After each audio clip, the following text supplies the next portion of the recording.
Hello friends, तर आज आपण बनवणार आहोत कांद्याची पद्धतीने मऊ आणि लुसलुशीत बगर। मी इथे थोडंसं तेल ॲड केले, 2 ते 3 मिरच्या चॉप करून टाकले, एक मीडियम साईज बटाटा ॲड केला आहे। तेलामध्ये मस्त फ्राय होऊ देऊया, छान एक वाफ घेऊन घेऊया। याला मधून मधून असं छान आपल्याला हलवून घ्यायचं आहे, म्हणजे ते कढईला चिपकणार नाही। आता बटाटा छान ब्राऊन कलरचा झाला आहे।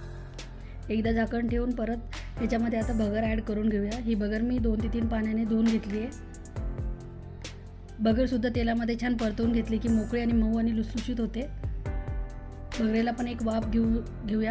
आता मी इथे गरम केलेलं पाणी टाकते आहे, याला छान मस्त हलवून घेऊया।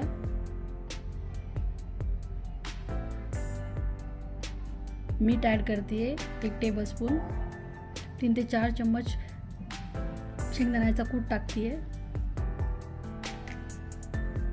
याला मिक्स करून घेऊया। आता उकळी यायली आहे, आता झाकण ठेवून मस्त वाफेवर होऊ द्यायचं आहे। 4 ते 5 मिनिटांनंतर आता तुम्ही बघू शकता मऊ आणि लुसलुशीत बगर रेडी आहे खाण्यासाठी।